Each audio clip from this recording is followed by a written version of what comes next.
Hey everyone, Steve Grogan here, founder of Fitness for Geeks. Just wanted to film a quick intro to explain the video you were about to watch.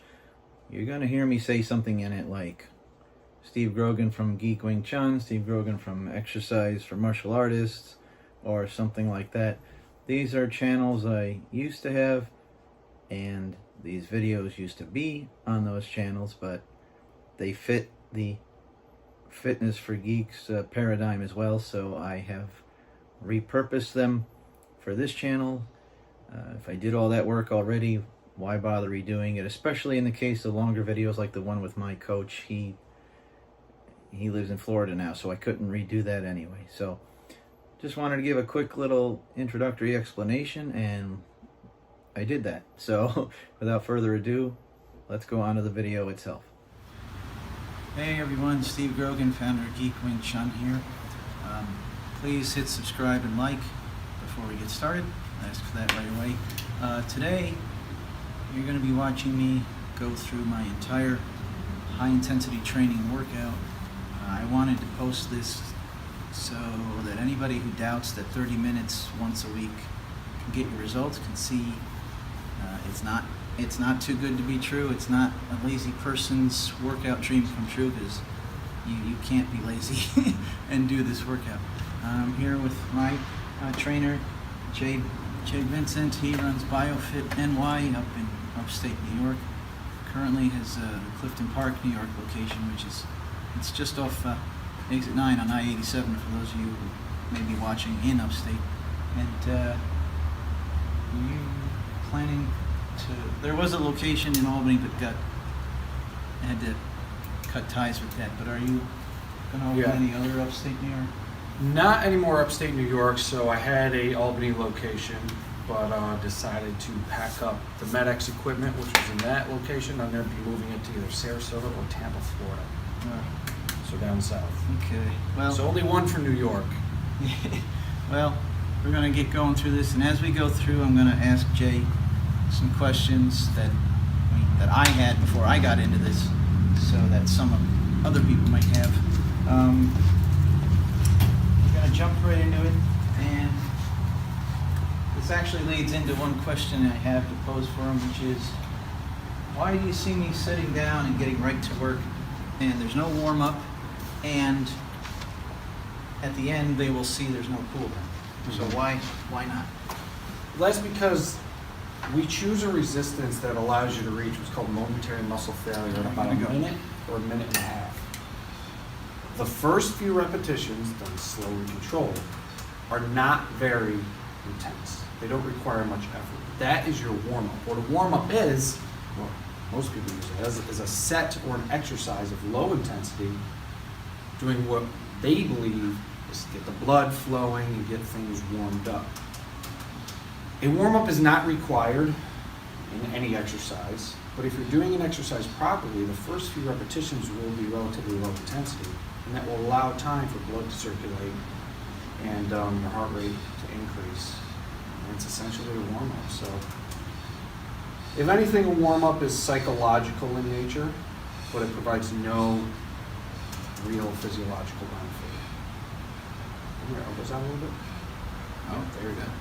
What about no cool down? Why no cool down? Why cool down? That's my question. What the heck is even, what's the point of that? What do you mean cool down? Sitting and relaxing and allowing your body to recover.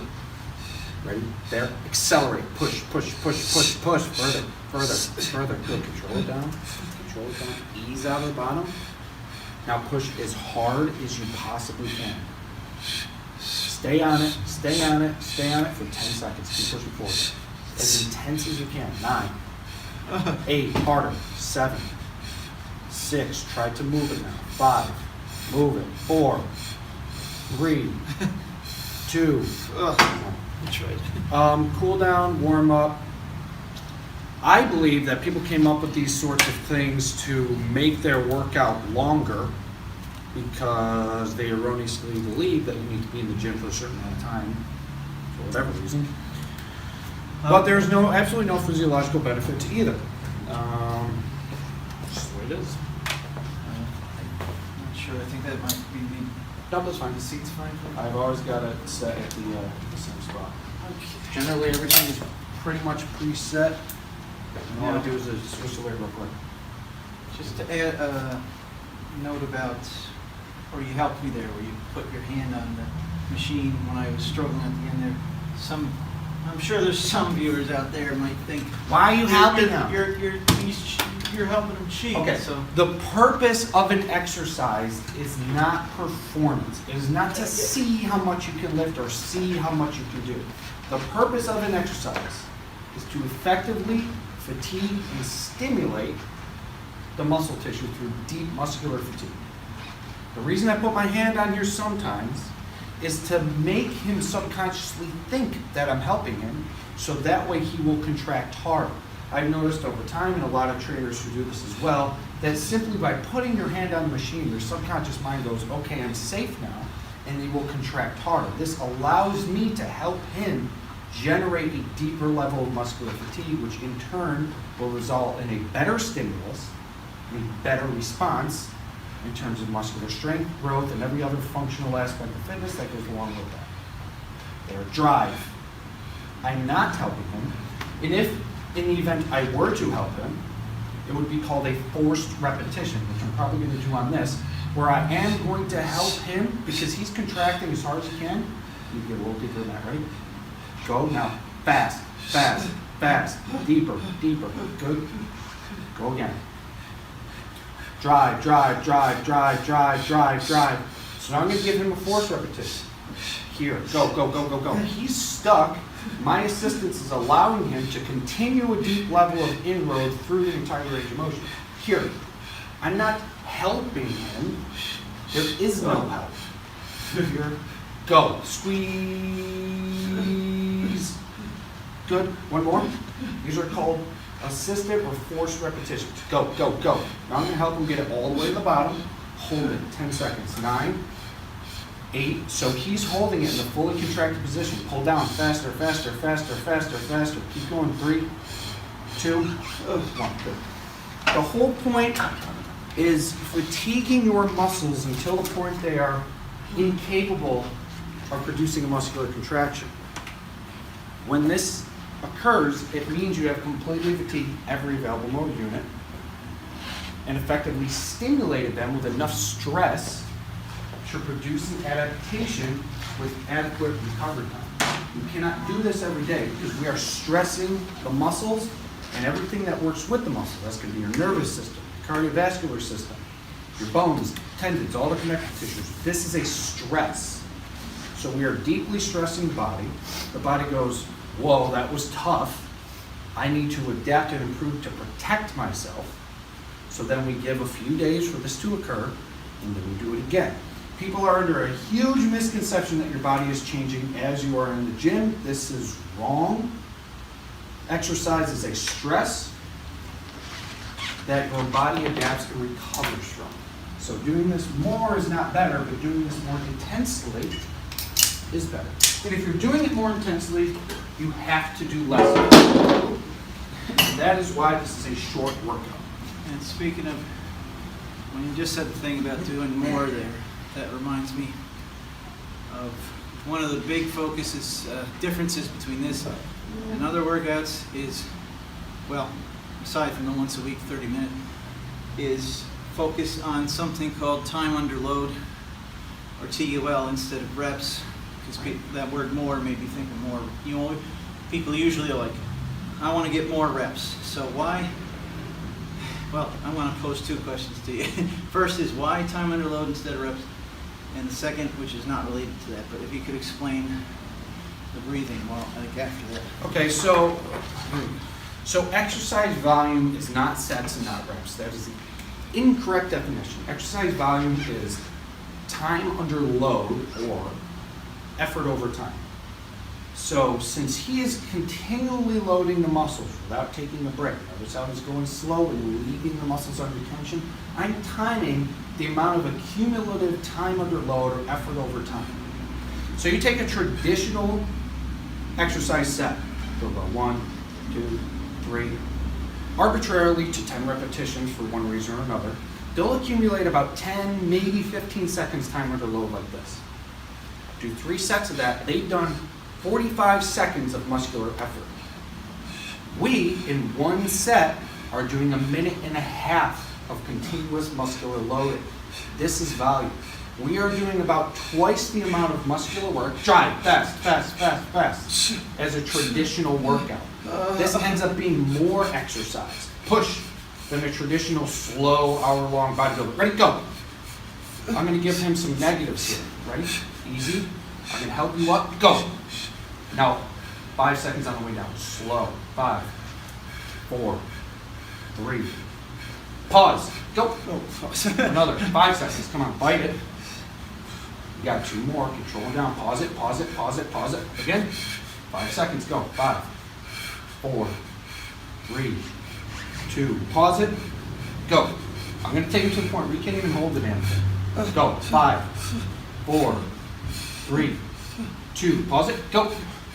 1 more. You got 8 seconds this time. Ready? Slow. 8, 7, fight it. 6, fight it. 5, fight through here. 4, fight through here. 3, 2, gently to the bottom. And the breathing? The breathing, when you place a heavier demand on your muscle tissue, your cardiovascular system, its function is to supply working muscle tissue, metabolically working muscle tissue, with oxygen and nutrients, and dispose of waste. If we are contracting muscles very intensely in speeding up aerobic respiration and anaerobic respiration or metabolism, you're pulling in more oxygen, you're exposing more waste because we're contracting the muscles really, really hard. The cardiovascular system has to pick up its pace in order to supply the demand of the working tissue. So if the working tissue needs more oxygen, holding your breath, like most people do in the gym, is depriving it of oxygen. Aerobic respiration works, is dependent on oxygen to produce energy.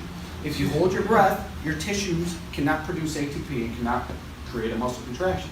So I tell him to breathe a little more rapidly, so you're getting oxygen in, getting carbon dioxide out, and supplying aerobic respiration with what it needs to perform its function and produce ATP and allow for further muscular contractions. When you hold your breath, you might create a little more intra-abdominal pressure so that way you can move the weight, but our goal here is not to move the weight. Our goal is to use the machine to generate tension in the working tissue and derive a deep level muscular fatigue. So breathe in, instead of holding your breath is going to allow us to generate a deeper level muscle fatigue because we're going to allow aerobic respiration to do its job. And that's why I do it. Well, here's another thing. Why, when you're jogging, do you start? Because the working tissue is demanding more oxygen in order to keep you moving. You don't see anybody jogging holding their breath, do you? But for some reason, well, the reason is very simple, people are more focused on getting the handles up and getting the weight up, people will start to hold their breath. And that actually goes back to something left out about the reps, which I'd heard about it. And we just forgot to include it, is that a lot of people, when they're going with the multiple rep things, not only are they doing it a lot less time than this, but they're also, I'm exaggerating, but they're getting more momentum than muscle tension. So momentum helps carry objects through space. That's what it does. So your body has evolved to try to use momentum because we evolved to conserve as much energy as possible. Our body does not want to use a lot of energy. So the average gym goer will recruit momentum because they think the objective is to move the weight. So they will recruit momentum during the exercise, effectively reducing the amount of energy or reducing the amount of fatigue that their muscles are receiving, making the workout not only less effective, but more dangerous. Because if you move something fast, you're going to create what's called shearing forces and generate more force in the connective tissues and joints. That's what reduces injury.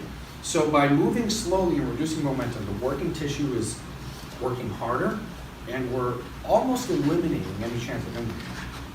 I've supervised about 15,000 sessions, and I've never had an injury, and I never will. And before I start on this, the question I'll pose to you is, you talked about aerobics and jogging and stuff like that. A lot of people might be watching this and thinking, well, he's got all these weightlifting he's doing. Does high intensity training have a separate cardio component, and if so, if not, why not? Or if so, what? Your cardiovascular system improves in response to stress on the muscle tissue. So when you place a high demand on the muscle tissue, you effectively place a high demand on the cardiovascular system, which again is supplying the working muscle tissue with what it needs and getting rid of the waste. Your body does not know the difference of how you do this. Whether you're lifting weights, whether you're flipping a tire, climbing a tree, whatever, your body doesn't know the difference. As long as you are placing a stress on the muscle tissue, you are placing a stress on the cardiovascular system. Since this places a high amount of stress on the muscle tissue compared to walking or jogging, you're placing a high amount of stress on the cardiovascular system. The cardiovascular adaptation from resistance training is going to be much more effective than a traditional steady state locomotor activity, like walking or jogging or pull, because we're accumulating more stress. There, go. Come on, fast. Control down. You got a couple force reps, right? As fast as you can. Go. 2 more. See, I'm pretending to help him. I'm not helping him. Pull. 1 more. Focus on getting this last one up as close as you can. Just hold it down. So I'm going to help him get it up. We're going to do a static contraction. Hold it, 10 seconds. Not only do you not need to be lifting weights up and down to stimulate muscles, you can literally hold it in place and relax. Because the muscle tissue is stressed by tension. Lifting creates tension throughout an effective range of motion, but you can literally also stimulate muscle to improve and your cardiovascular system to improve by simply holding weight. There's no need for additional jogging or any sort of cardiovascular activity on top of this because we are stressing the muscle tissue enough to stimulate an adaptation in the cardiovascular system. About a month ago, I went to the doctor, basic checkup. He listened to my lungs and he asked me if I was a runner. And I said no. He asked me if I was a swimmer. I said no. He said, well, what do you do? I said, I work out about once every 7 days. He listened to my lungs and they sounded so good that he thought I was an endurance athlete. That is how effective this is for improving the cardiovascular system. Okay.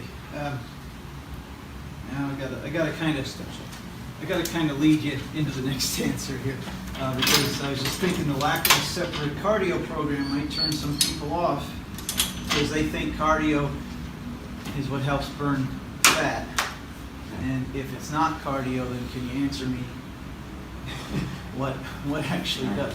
Okay, so fat tissue is there as almost a reserve energy tank to supply your body to supply your body with energy in a food scarcity environment. So for instance, if there isn't enough food energy, you have excess tissue to provide your body with energy so you don't die. That's what fat tissue is.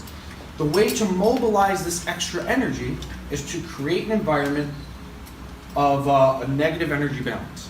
So you need to be putting in less than your body needs, or you could try to burn off that energy. So say your body needs 2,000 calories a day. What are you doing?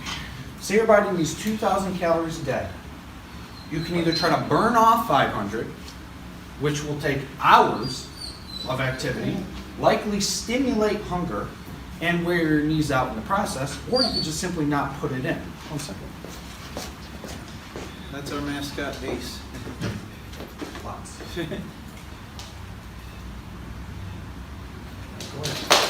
So So the answer to that is nutritious.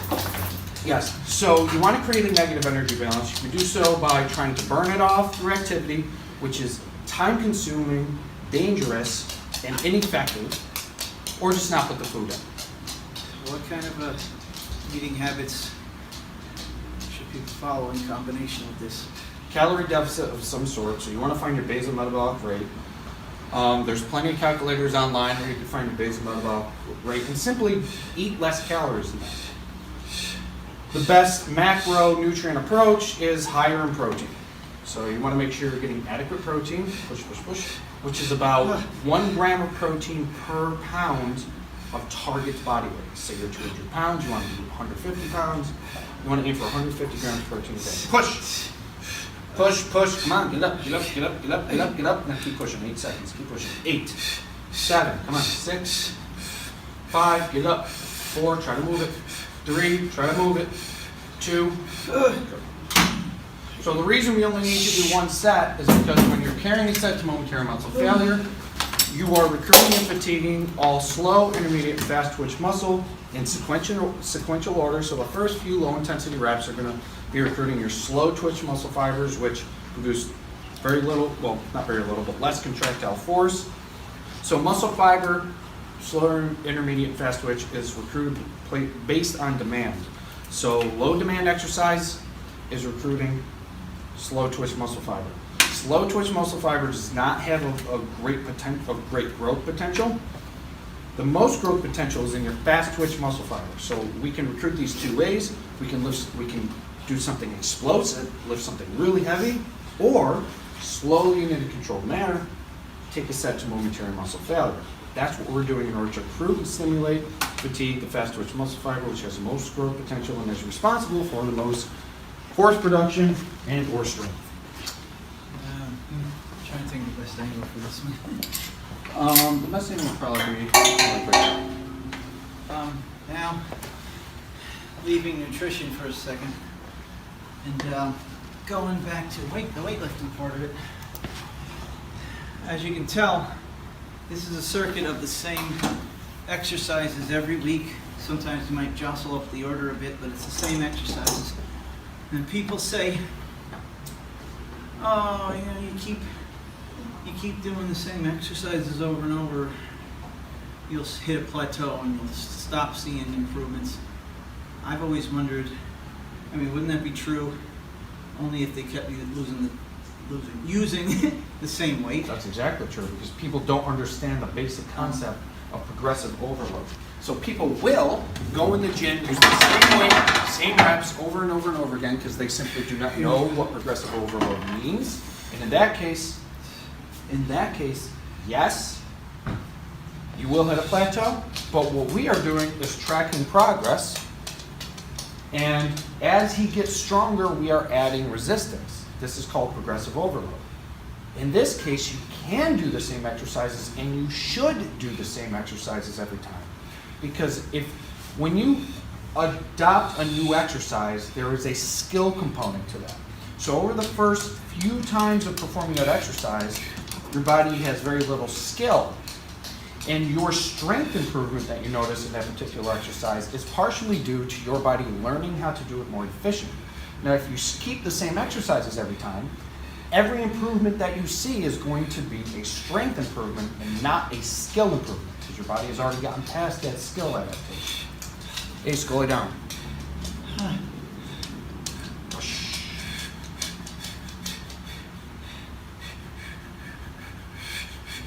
Good. Control back, control back, control back. Push. Control back, control back, control back. Push. 2 more. Heels. Drive. 1 more. Good. Bring this back. Static hold. 5 seconds. Hold it. Don't move it. 4. Don't move it. 3, 2. I try to give my best. So once you've recruited and fatigued all the muscle fiber by lifting to failure, research has shown over the last 40 years, pretty irrefutably, that additional sets are not only useless, because you've already done it, but they can be counterproductive in most cases. They can lead to overtraining. The reason most people will need additional sets is because they're not doing them like this. If they did them with this intensity, not only would they not need additional sets, they wouldn't even be able to tolerate them. I could put Steve on here in 10 minutes. He just did about 1 minute and 20 seconds of that. He'd get about 15 seconds. I could wait 45 minutes, put him back on here. He'll probably get about 25 seconds. His muscles are shot. Doing this again, the best analogy I like is you hit a fly with a fly swatter, and then you hit it with a baseball bat, and then you shoot it with a machine gun. You got it the first time. Any additional attempts to kill this fly or fatigue your muscle is going to do more harm than good. with no additional benefit. So most people do need additional sets the way they train because they are training very low intensity and very poorly. Okay, I had one more. I'm gonna scoop it. Okay. I had one more question, then I had some other, like a list of exercise myths. If we time this right, we might actually get all these done during this workout. But the next actual question is, we're saying those 6-day-a-week, 45 to up to 75-minute traditional workout programs are not going to get you these results. Then how is it guys like Tony Horton of P90X and Sean T of all the various insanity programs, that's what they do, the 6 days? I'm How not do- going to how do say they get- it doesn't get you those results, but the additional days they're doing are a waste of your time. At the end of a training career, as long as you are training your muscles intensely, progressively, with a volume and frequency that you can recover and adapt to, at the end of a training career, you'll all end up in the same damn place. The fact of the matter is, if you do it like this, you will get to that same place with about a fifth or a sixth of the time. So all these extra workouts that people are doing are providing no additional benefit. The fact of the matter is genetics play a huge role. So people are going to respond, people with great genetics are going to respond to everything. The difference is this gets you to your genetic limitation in about a third of the time. That's the point. This may not provide better results. Well, compared to the way a lot of people are training, this will provide better results because people don't train intensely. You need to train intensely. But this is a far more efficient way of getting to the end goal. Ready? Fast, fast, fast, fast. Good. One more. I'm going to give them a forced rep and a static hold. Ready? Drive it. Drive it. Closer, closer, closer. Good. Pull it in for 8 seconds. Pull it in 7. Pull it in 6. Move it. 5, 4. Fight it. 3, 2. Relax. Yeah, that's what I was getting at. That was the genetics that Yes. Tony and Sean, they're not all going to wind up looking like Tony or Sean. No, Tony and Sean are where they are because of their genetics, not because of their exercise knowledge. And I am where I am because of my genetic, well, plus my exercise knowledge. And we're also not all going to wind up, a lot of people are worried about the bodybuilder types where they're like, oh, that's so ripply, that's gross. We're not all going to wind up like Nobody's that. going to want to look at. Bodybuilders, first of all, are genetic mutants, plus a tremendous amount of drugs. The way you look from exercise is not really up to you.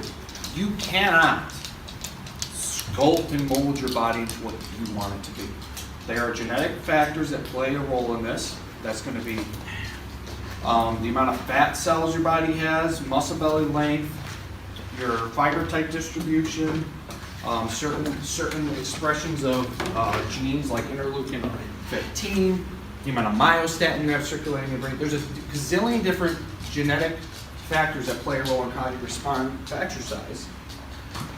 And the ones who have all of these genetic predispositions generally end up becoming bodybuilders because they respond very quickly. So, Okay, we got 2 exercises left. You're going to have to do as fast as you can address the myths that the ones I thought of anyway. So I'll throw you one, and I'll get started. Myth number 1, muscle confusion. And go. there's no such thing as muscle confusion. Your muscles don't have brains. So what people noticed is if they did the same exercise for a period of time and then did something different, they would get sore. While soreness is an indication that you've done something with your muscles, it's generally an indication you've done something new with your muscles. We can take this ab machine, train on it for months, bring in another one that is almost identical, but not identical, he will get sore. If you are using the same machines for a period of time, your body will get used to the machine and you will no longer develop soreness. So muscle confusion is a myth that derived from people thinking that soreness is an indication of an effective exercise. I can hit Steve on the leg with a hammer and create some soreness, but we would not say he exercised his quads. Soreness can be an indication that you've done something with your muscles, but is a very poor indication that you've done something effective in terms of exercise. Go about 2 more. Myth number 2, functional fitness. Squeeze. Oh, good. There we go. Functional fitness is a complete myth. There we go. That was pulling me back. Functional fitness is a myth because people are confused with the concept of what is called skill transfer. So people think that if you perform exercises that are similar to like a functional movement, like what's a functional exercise? Punching with weights in your hands? Yeah, that it's going to transfer to another activity. So running around and doing squats with a log over your head is going to make you only better at doing squats with a log over your head. Because there's a certain amount of skill developed through these functional exercises. People erroneously believe that these functional exercises transfer the skill over to other activities. That's false. Another good example is, for instance, you get used to your own keyboard. Well, try to use someone else's keyboard that you're not used to. You'll notice you're not as good at typing. It is the same exact activity. The only difference is extremely small differences in key height and key spacing. Yet, if you cannot transfer the skill of typing to a keyboard that is barely different, how are you going to transfer your skill from a functional exercise to, say, the football field or the hockey rink? It's a myth, and it is because people do not understand the concept of skill transfer and do not understand exercise physiology at all. If you make your muscles stronger, you will be able to do everything that requires any sort of physical effort better. That's it. That's all there is to it. Functional exercises are just less efficient, more dangerous ways of generating muscle. All right, good, thank you. Myth number 3, after you reach a certain age, your metabolism doesn't work as well, so you can then forget about getting down to a certain weight or body fat percentage. The reason a lot of people's metabolism suffer as they age, a couple reasons. One is they lose muscle tissue. Muscle is a very metabolically expensive tissue, so the more muscle you have, the higher your basal metabolic rate. And people often confuse this by saying muscle burns more calories. That's just a stupid way of saying Muscle it. But burns fat. That's what whatever, they say. it's just stupid. So the thing is, your basal metabolic rate is dependent on how much muscle tissue you carry. As you age, your muscles will shrink if you don't do anything with them. They shrink. When you lose muscle tissue, your basal metabolic rate goes down, the amount of calories your body requires each day to carry out its functions. Generally, people continue to eat the same, if not more, so their basal metabolic rate goes down, people eat more, you gain fat. You can restore your basal metabolic rate by rebuilding lost muscle tissue. Also, hormones have a effect on this. Men lose testosterone as they age.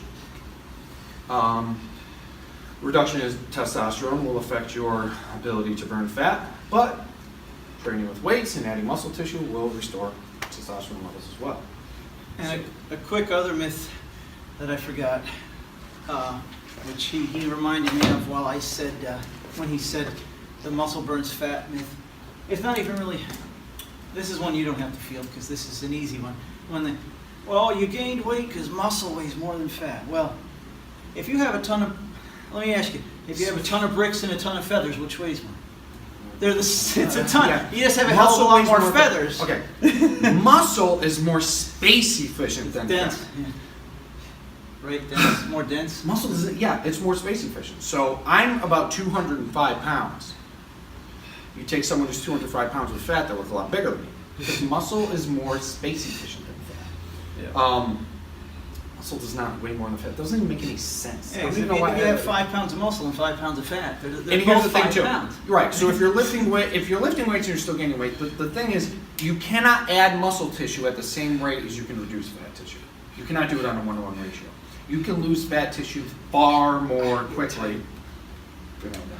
You can lose fat tissue far more quickly than you can build muscle tissue. Building muscle is an extremely slow process. If you build 5 pounds of muscle in the course of a year, That's pretty good progress.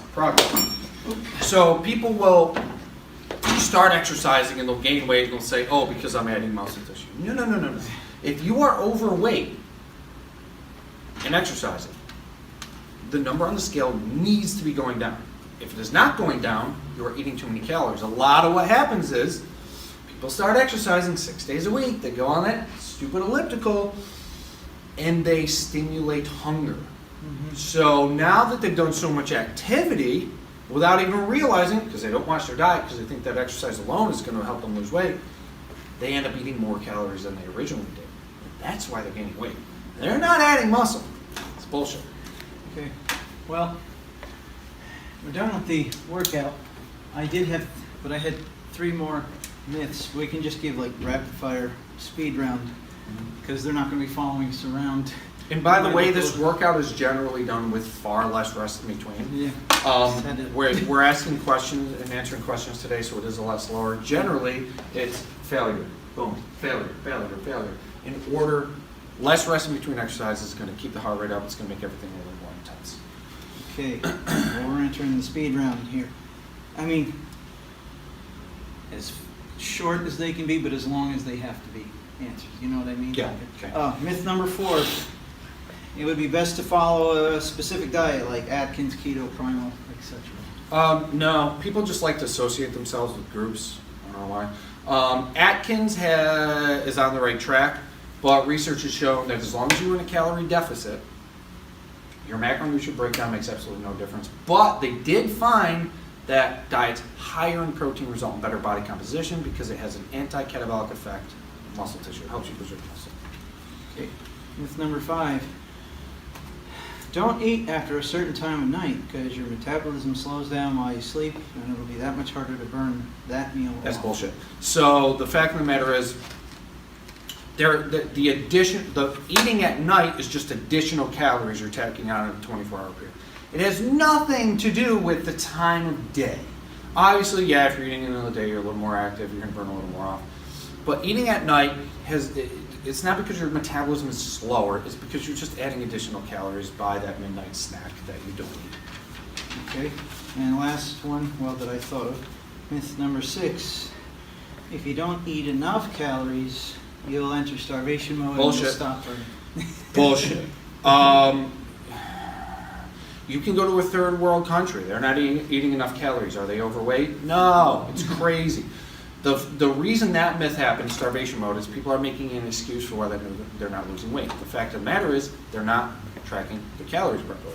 So when I put someone on a 1,500 calorie diet, I actually put them on a 1,200 calorie diet because everybody, even if they're measuring food, is going to eat more calories. So it's an error in their measurement. They're just still eating too much. There's no such thing. You could not eat for months. The only reason we eat while trying to lose weight is to try to preserve as much muscle tissue as possible. You could eat nothing. You'll lose fat, but you'll also lose muscle. We eat in order to get enough to do it slowly over time to preserve muscle tissue. That's the only reason. Okay. That was the last myth. So there you have it. We went through the HIIT workout. That's not high intensity interval training. Don't get confused. They look close when you abbreviate them. This is high intensity training. No interval, no extra I. High intensity interval is what's associated as high intensity training is cardio. really redundant, honestly. I wouldn't even call this high intensity training. I would call this exercise. Exercise needs to be intense in order to stimulate changes in your body. Mm-hmm. Like if I wanted to get a suntan, I stood on this fluorescent light bulb, would I get a suntan? No, it's not intense enough. Exercise needs to be intense in nature in order to generate an effective stimulus. So it's I didn't redundant, think of but it. we'll call it that. I think, you know what, they probably named it that in reference to how it's not like the Right. momentum. Ellington Darden coined that term. But Okay. it's redundant. Yeah. But like I said, if you think 30 minutes once a week sounds like those old school 10-minute abs fad type things, you can see this. No, this is, and it gets results unlike those. Mhm. That's why a lot of people quit. They don't see the results. But I sure as hell have. I do it. What's that? So I do it. Yeah, absolutely. I was 241 pounds when I went to my doctor at the end of 2019. I started training here with Jay in January 2020. This is November. 2020, so it's not even a full year yet. I'm down to, the last time I weighed myself, I was at 178. So, and also I didn't even get my nutrition on track until February. So I've actually been working out and eating right only about 10 months, and still went from 241 to 178. With how much time per week? With just the 30 once a week. 30. Yeah. So yeah, if you live in upstate New York and you want to check it out, Jay does offer the first session is free. You can come and check out how sore it leaves you. I'm going to put a link in the description box that'll take you directly to the contact page on his website, which I think is just biofitny.com. Yep. That's the main page if you want to browse around, but because I know some people can get lazy if they can't find the contact, I'm going to put it, you're going to go directly to the contact page. It's an easy name, BioFit. I also do have a course. Maybe we can put the link in the description. On I have a Udemy. course that you can take, and it will teach you everything about proper exercise application or high intensity training. You can take this course and go do it on your own. Obviously, it's not going to be as effective if you don't have an instructor, but if you want to learn more about it, take the course. And that's on Hit Uni, right? Hit Uni, yep. Okay, well, I'll don't worry about trying to remember how to spell that or anything. It'll be in the description. And of course, if you either try just the free trial, or you try that course on your own, or if you come and train with Jay on a regular basis, come back to this video and leave a comment. I want to know what you think. And that's it. So Yeah, thanks, right, man. As always, I wouldn't be here without him. I'd be here without him. So that's all, and thanks, and see you later.